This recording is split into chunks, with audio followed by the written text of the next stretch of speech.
Selamat pagi teman-teman. Di sini saya akan mendemonstrasikan tentang soal Excel untuk uji kompetensi. Bisa dilihat di layar ya. Di sini ada sebuah soal, ada data input dan juga soalnya. Ini untuk soal, dia di beda sheet, tapi saya jadikan satu sheet. Di bawahnya data input ini. Oke, sekarang kita akan mengisi data input yang akan diisikan ya di sini ya. Nah, bisa dilihat di sini ada nomor urut, kode barang, nama barang dan lain sebagainya. Kemudian di sisi kanannya di sini ada tabel referensi.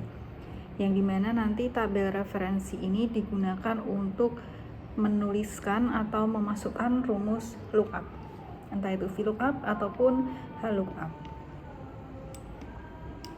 Oke teman-teman, kita mulai dulu dari yang pertama, yaitu memasukkan kode barang. Nah, di sini ada instruksi kerjanya. Nomor 1, membuat laporan data dalam bentuk tabel dan diagram sebagai contoh terlampir. Ukuran kertas A4, orientasinya landscape. Kemudian nomor 2, kerjakan seluruh soal yang meliputi materi sebagai berikut.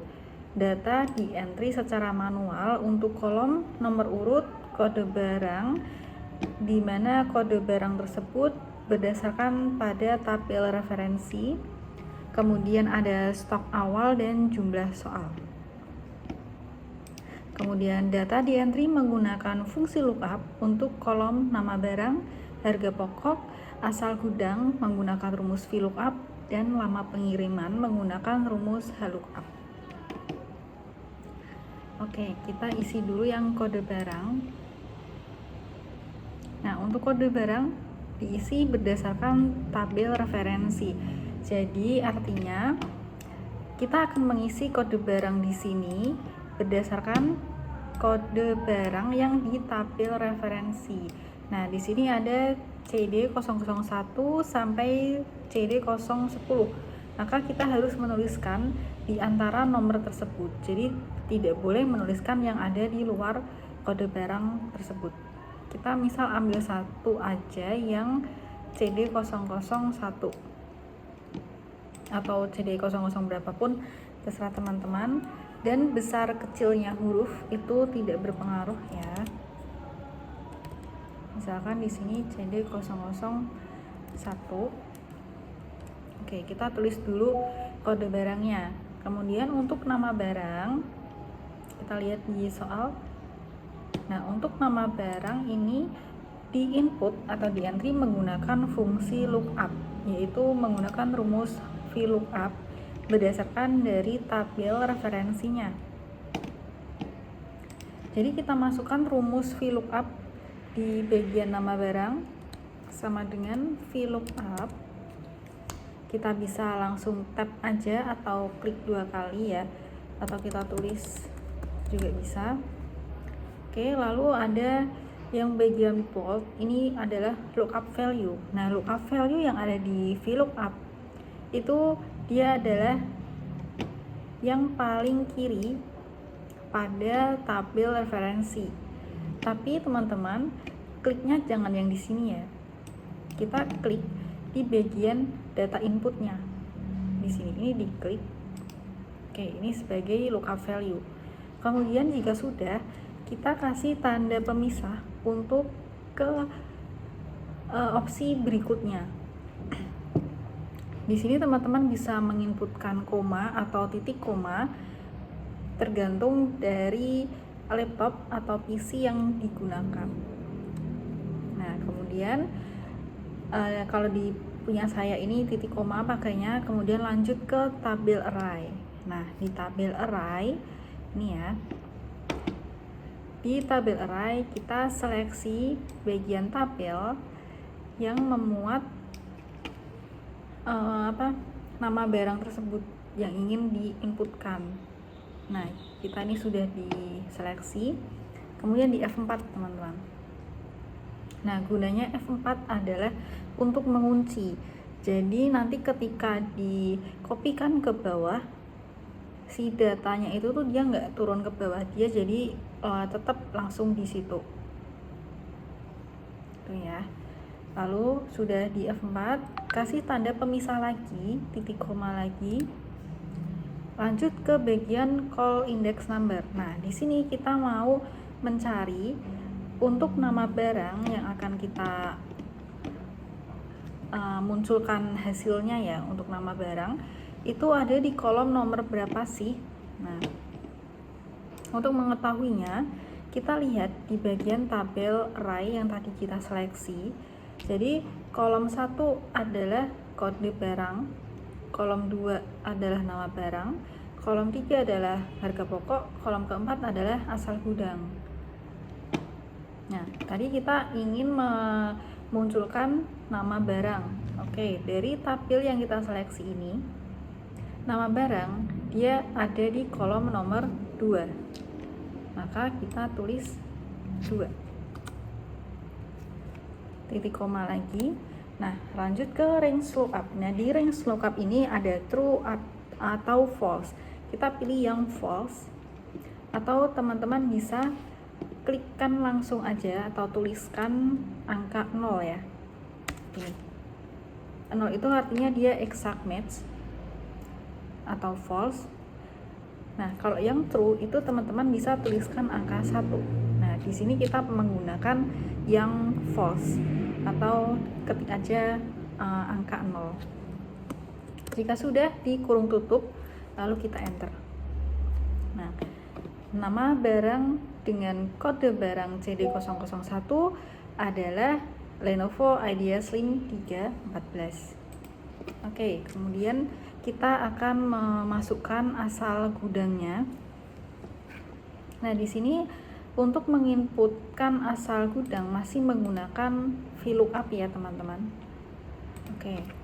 Kita tulis rumusnya di sini sama dengan VLOOKUP. Oh, bentar, ini saya lebarkan aja biar nggak bingung ya. Oke. Sama dengan VLOOKUP. Oke, lookup value-nya masih sama, yaitu kode barang. Kemudian titik koma atau koma tergantung dari PC-nya ya, yang diminta itu koma atau titik koma bisa sama aja. Terus tabel array kita seleksi bagian tabelnya. Nah, jangan lupa di F4. Lalu titik koma, lanjut ke kolom index number-nya. Nah, dia ada asal gudang ya. Asal gudang dari tabel yang kita seleksi, dia ada di kolom nomor berapa. Nah, kolom 1 adalah kode barang, kolom 2 adalah nama barang, 3 harga pokok, yang keempat adalah asal gudang. Maka untuk kolom indeks asal gudang kita tuliskan 4. Lalu titik koma lagi, kita tulis 0, kurung tutup, baru di enter. Oke. Selanjutnya lama pengiriman. Oke, kita lihat di bagian soal. Untuk lama pengiriman kita menggunakan rumus VLOOKUP. Nah, caranya sama dengan VLOOKUP. Kurung buka, lalu ada lookup value. Oke, kita cari VLOOKUP. Sekarang kita menggunakan rumus VLOOKUP, yaitu acuannya tabel yang bentuknya horizontal. Nah, ini ya horizontal, teman-teman. Nah, kalau yang tadi VLOOKUP ada di kode barang, kalau yang VLOOKUP di sini dia berdasarkan kota. Nama kotanya ya yang jadi lookup value. Oke, ini diminta untuk mencari lookup value-nya. Kita klik yang bagian nama kota, yaitu di sini Bogor. Kita klik titik koma, lanjut ke tabel array. Oke, ke tabel array, sebentar. Tabel array-nya kita seleksi seperti ini ya.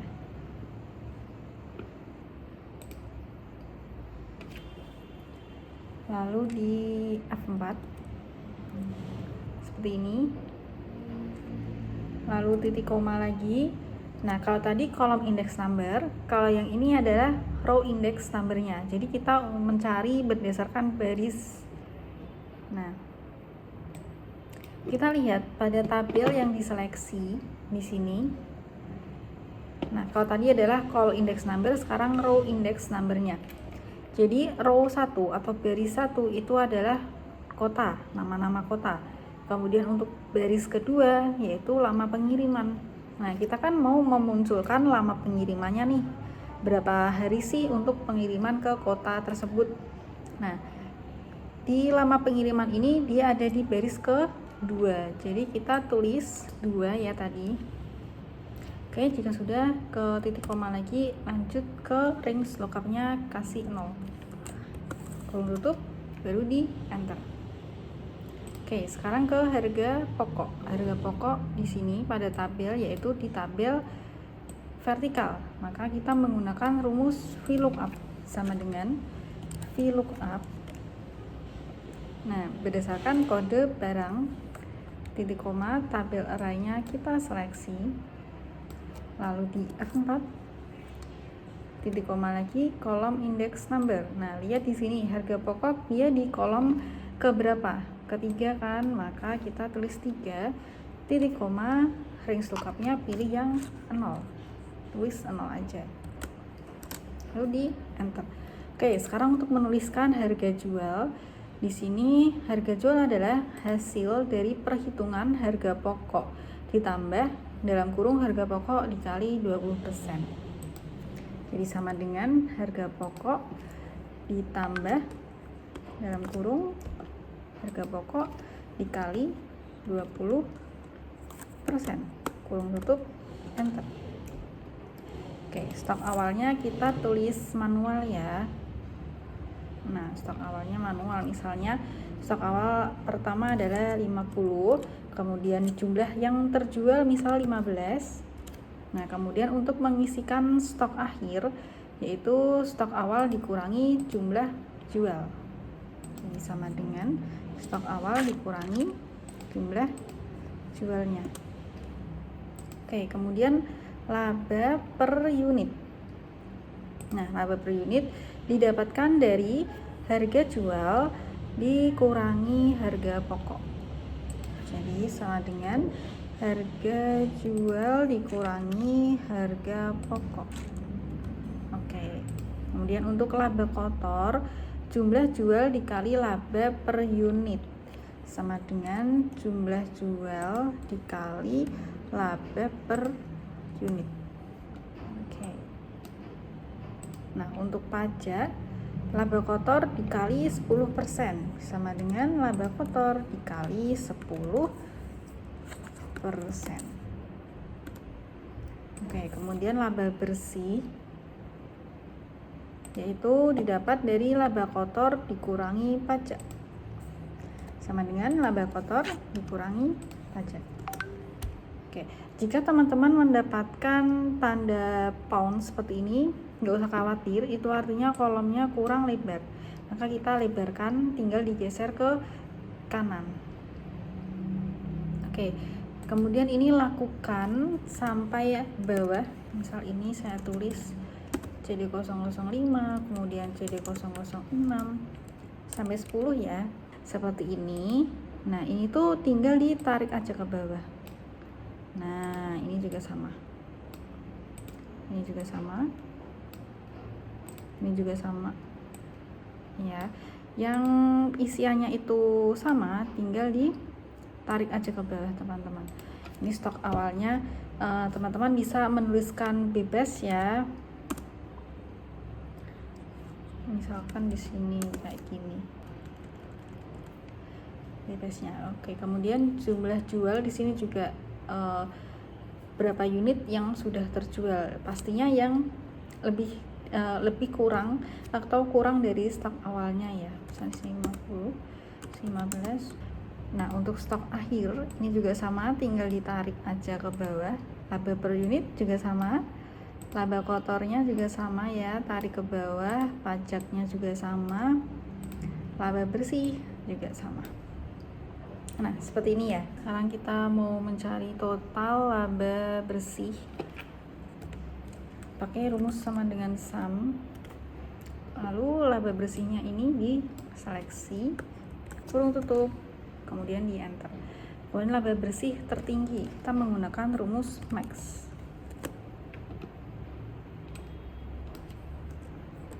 tutup, baru di enter. Kemudian untuk laba bersih terendah menggunakan rumus sama dengan min. Nah, untuk rata-rata kita menggunakan rumus sama dengan average.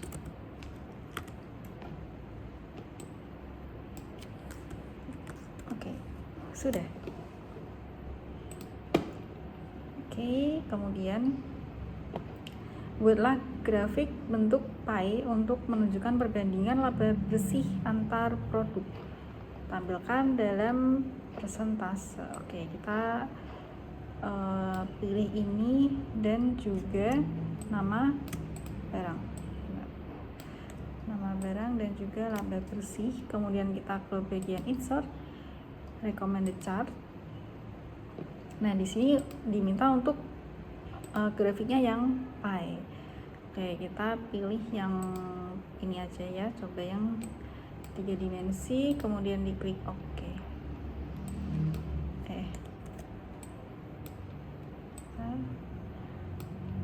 Oke, kita taruh aja di bagian sini dulu boleh.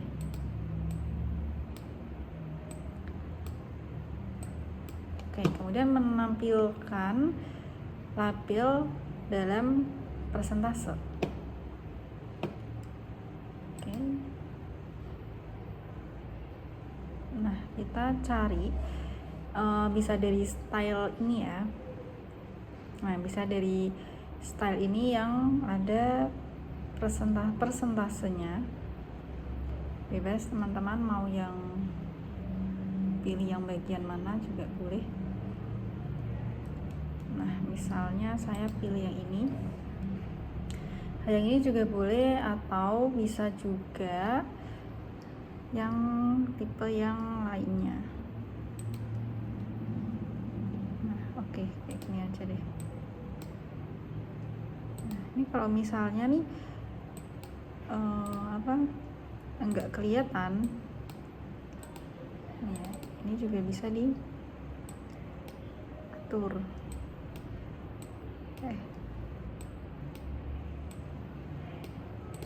Nah, bisa dibesarin juga.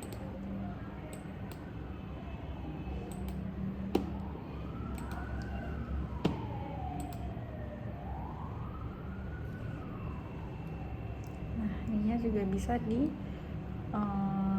ya menggunakan add chart element. Nah, kayak gini juga oke ya nih. Oke.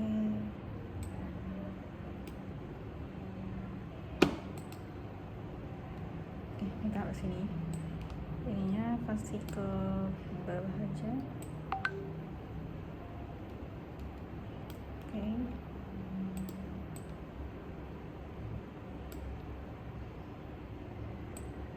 Oke, jadi seperti ini. Oke, sekian tutorial dari saya. Semoga bermanfaat dan bisa untuk bahan referensi untuk latihan di rumah terkait soal uji kompetensi Excel. Sampai jumpa di lain kesempatan.